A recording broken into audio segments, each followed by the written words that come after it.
One of my favorite things about experiencing cinema as an American is that it's not just confined to Hollywood. The deeper and deeper that I've got into this art form, the more films I've experienced that are from other countries. See, the fact is that throughout the history of this art form, some of the best films that have ever been made are from other countries. And so the more of these films that I've been able to watch, the more of an appreciation I've been able to garner for other countries, other cultures, and other ways of living. And I think that that educational value is one of the best things that cinema has to offer us.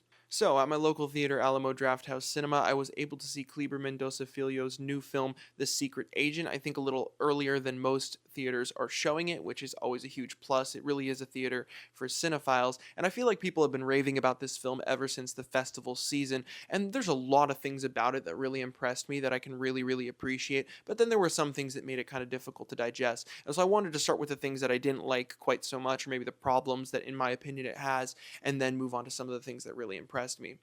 I think the main issue with the film, or the thing that made it difficult for me at certain moments, is just that the narrative structure is all over the place. It's switching between different perspectives, switching from like the story being set in the 70s to modern day, kind of like at random times. You have different perspectives of different characters, and it kind of just switches these things at random. I'd heard someone compare the movie to sort of like a song where the tempo and the beat just like keeps randomly changing from time to time, which I mean isn't necessarily like a problem with the art, but it does make it lose that sense of rhythm. A lot of my favorite movies and some of the movies that are hailed as being really good are movies that flow kind of like a song, that they have a continual rhythm and they've got like a feel, a vibe to them that doesn't really change around. And since that narrative structure is changing a lot, it makes it pretty difficult to follow sometimes. And again, this is also a story that's very political. It's kind of like a thriller. It's got these like secret agent elements to it, obviously, as the title implies. And because of that, there's some of those confusing elements where you don't know who is who. People have they have assumed names and they have fake identities and all this stuff. So you mix this narrative structure that's kind of unconventional and isn't really very seamlessly or rhythmically put together with the fact that there's a lot of information that you really don't know the answers to until the end. It makes it really hard to just know what's going on at all for the majority of the film,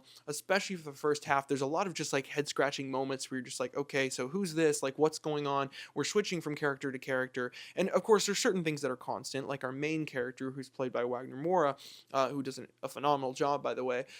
Those things are constant and those things make more sense. But again, it's just kind of difficult to follow, especially in the first half. However, that being said, by the end of the film, most of the information comes together in a way that's pretty satisfying, and you're able to understand most of what's going on, but there are still certain things that don't really make a ton of sense. I mean, like, I might just be totally missing something, or I might just be really dumb, but let me know in the comments, like, who was the secret agent? Like, that's actually something I've been kind of wrestling with. Like, was that main character a secret agent? Because I feel like in the story he was just like a refugee or someone who was kind of running from some people who didn't like him. I don't know. At least it wasn't very clearly shown that like, I don't know, was he a spy? I'm not sure. Anyway, there's certain elements like that that were kind of hard to follow. The other thing about it is that it's a very historical feeling film. I didn't do any research really into this, so I'm not sure if it actually is based on real events, but so much of it seems very based in reality. There's a lot about it that's very historical feeling. Because of that, it runs more as a slice of life than a dramatic story. Now, that's not necessarily a problem, it being just like a slice in time. I mean, it's very purposefully so. You have this like opening text on the screen when the film first starts, where it's like Brazil, 1977, a time of great mischief or whatever, and it's kind of going into some of the criminal activity that was going on during this time. So, of course, it's historical. Of course, it's supposed to be a slice of that time period, and we'll get into some of the visual elements that really help with that in the section of the things that I really liked.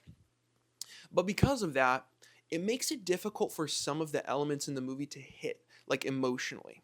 Since the movie, and again, it is a dramatic movie, it's dramatized to a certain extent, but because it's meant to be historical, and because there's less of that dramatism, less of that like emotional appeal, or using soundtrack elements to make things, more emotional, or to make you feel a certain way, there's less manipulation going on here.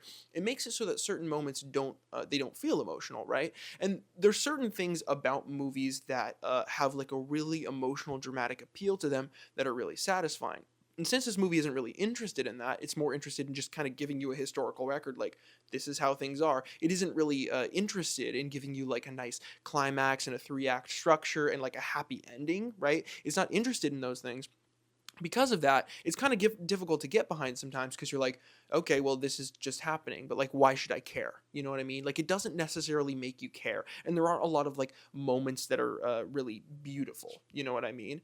Um, which isn't necessarily a bad thing. It just makes it hard to really appreciate certain moments because you're like, well, I'm sure to these characters this matters, and I'm sure this is an emotional moment to a certain extent, but as an outsider, it's difficult to understand why.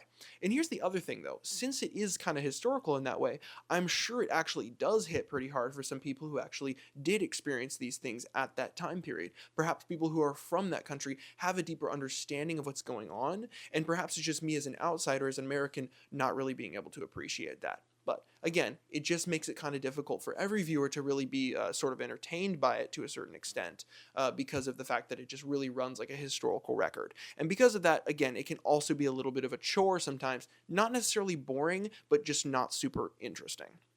So those are the things that the gripes I sort of had with the film. And so now I kind of want to move on to the things that were really good.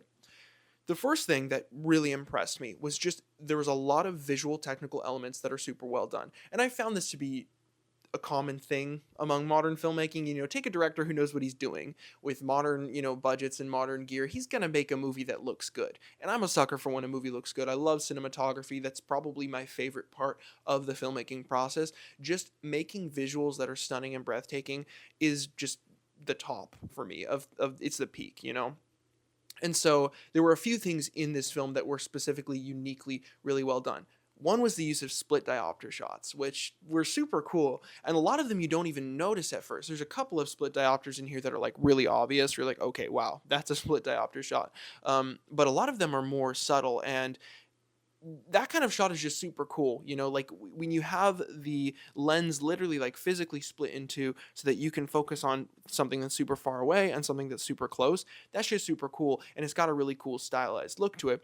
The other thing is that the film is shot on this nice grainy, really warm 35 millimeter film, and it gives it very much a 70s look. Like you watch the movie without it even telling you what time period it's set in, like you just think the 70s. Like it just has that look of being a 70s film, which is really cool. And there's a lot of elements about Brazil in this time period that are just really nailed and are really cool. Like for instance, there's a lot of this like carnival stuff going on. I don't remember like what time of the year it is. It's aligned with like some Catholic holiday and like some pagan things that go on at that time of the year in the country of Brazil. And there's just this crazy carnival rioting and partying that's going on in the country at that time, which very much sets the tone for the entire film. The tagline is that it's like a time of great mischief, so to speak. And there's a lot of mischief that goes on, like a lot of mischief. Just a lot of crazy stuff is happening. And because that like kind of sets the undertone for what's going on in the film, it really gives you like a very solid vibe of what kind of place this is and what kind of activity goes on there. One of those things is just like the crazy sexuality that happens during these like carnival elements. There's just people doing wild stuff like in public parks, like in the movie theater, all over the place. Like it's just sets the tone for the way that these people operated at this time of year and at this time in history. And I think that's really cool because again, going back to the fact that it feels very historical, a lot of these visual elements ground you in that like historicity and in the culture of that country. What's really cool as well is right after the movie, I talked to an older gentleman named Marcelo, which is funny because it's the assumed name of the main character in the film. And he told me that this film was a really good representation of his country because this gentleman is from Brazil. And he said that the translation of the subtitles was like on point and that it just really gave a good impression of how his country is. And that's super cool because again, like I was saying at the beginning, a lot of my appreciation for other countries comes from cinema, and it's cool to hear from someone who's actually from that country and literally lived during the time that this movie is set in, that it's actually really historically accurate and that the language is translated well so that me as someone who's an American can appreciate it from an outside perspective. And that's the other thing, is that the film is just, it's really funny, it's a cool and interesting story, and it's really accurate, at least from what this gentleman Marcelo was telling me. So that's what I think is really, really cool about the film is that the visual elements, as well as just, the acting is incredible and the way that the characters interact with each other is so authentic, it's so genuine, and it really grounds you in this world of Brazil in 1977. And there's one scene in here that I really, really liked. You have all these refugee type characters that are living in the house of a really, really elderly woman who, just out of the goodness of her heart, is helping and sheltering these people. And they're all going through different struggles. They all are living lives that are very, very difficult. Like, multiple of them have death threats out for them. They're just trying to get back to their children. They're just trying to support their family. They all have their own individual struggles. And they're kind of just all together in one room, in a living room, as a family. And sort of the conversation that takes place there and the way that these characters all unite underneath these strenuous circumstances is really, really heartwarming. And I think that's kind of where we get the point of what the film is trying to get at. And again, this is something that I kind of touched on earlier, is a lot of the problems that I have with the film most likely stem from the fact that I don't understand the struggle that these people are going through, and I never will. And so, as an outside observer, I can critique this film from a technical perspective, or I can be like, oh, the storytelling was a little messy, but I can tell at least a little bit in that scene that there's something really, really deep and really human that's going on here.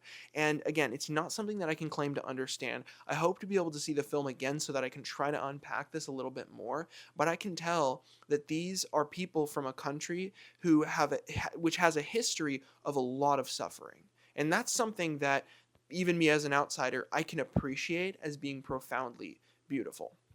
And so, the film excels when it comes to technical mastery. It excels when it comes to these visuals that give you an accurate depiction of what this country is going through. And it excels as a historical record to show you the struggles and the suffering of these people at this time in history. And so, again, I really, really respect this director. I respect this film for what it's trying to do. For now, I'm going to give it a 7 out of 10 or a 3.5 out of 5, just because the story is pretty difficult to follow for me as an outsider. But again, I really hope to be able to see it again, and perhaps I'll be able to glean more from it and to appreciate it more on a second watch.